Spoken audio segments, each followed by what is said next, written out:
Hey there, Dr. Steve here. We had an absolutely amazing exclusive Q&A with independent journalist Andy No and his infiltration into the world of Antifa that we wanted to share a bit with you. Andy got online and spoke live to our Insiders Club members and shared with them his firsthand account of Antifa and some of the most fascinating insights about the group. It was really wonderful. He was live, and so our Insiders Club members got to ask him their questions, and it was absolute treat to have direct access to this amazing patriot. So here are some highlights from that interview as our gift to you. I hope you enjoy it. Accurately about what's happening and who these extremists actually are.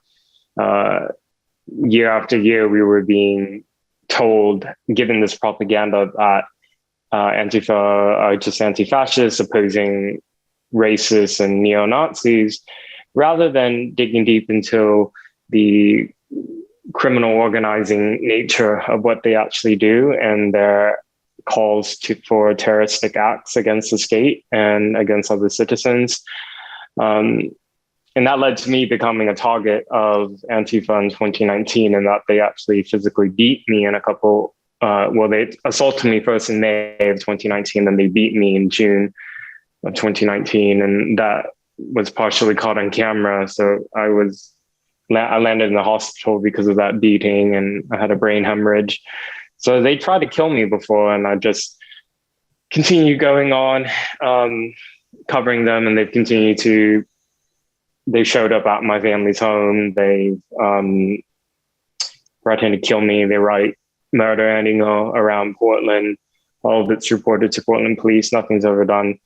But I mean, it's not just me who's being victimized by them. It's like the entire city of Portland and Seattle and some other places where weak politicians have just, for ideological reasons, have given them the space to organize. And now I think they are too big of a problem for local authorities to solve. I know you know Doug Murray. He was in a conversation with Jordan Peterson recently where he made a very interesting point. He said upon visiting Portland,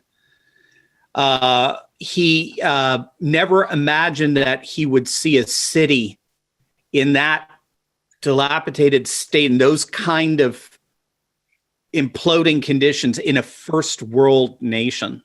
Can you describe for us just how bad Portland has become? I'm really glad that Douglas Murray came. He's a British writer, best-selling author, and it's important to get sort of fresh eyes onto what's happening. And so I actually I went with him to some of these places, because if you read the headlines from the local press, as well as the parachute journalists from DC and New York who came, they kind of were just saying that there's no problem here. Everything's fine. These are just peaceful protests against police brutality and racism. When it's like Douglas said, parts of downtown Portland, one of the biggest cities in the Pacific Northwest, do look like a slum in that the businesses are all boarded up. Antifa, for more than 120 days last year, were rioting night after night. And they were targeting, in addition to police stations and courthouses, they were smashing up businesses, small businesses or chains. It didn't matter. Any type of business they would go against. Sometimes they set fire to the businesses. There was mass looting. And all this was happening in the context of the city was just beginning to open up after our initial lockdowns. So this was at the end of May. And then the violence just continued for months on end. So it's compounding lots of problems together. And that's intentional by Antifa, in that they want to take advantage of the economic instability that we have right now to push the city past a point of no return, because they do want to, their goal is to destabilize where they can, create a power vacuum so they can move in.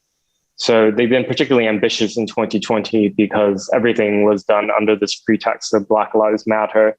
Before that, it was done as a pretextually against Trump's fascist regime. So in Seattle, they were able to seize more than 6 blocks of city. Wow, what an interview. And there's just so much more. If you want to hear more of this Q&A, as well as actually becoming a live participant and asking your very own questions to the movers and shakers of the conservative movement all over the world, then you need to join our Insiders Club by simply clicking on the link below. Every week, you're going to have special access to some of your favorite conservatives across the globe, and you're going to love interacting daily with thousands of your fellow conservatives on our group chat and posting platforms. So make sure to click on that link below and join our Insiders Club and get your backstage pass to the worldwide conservative movement today.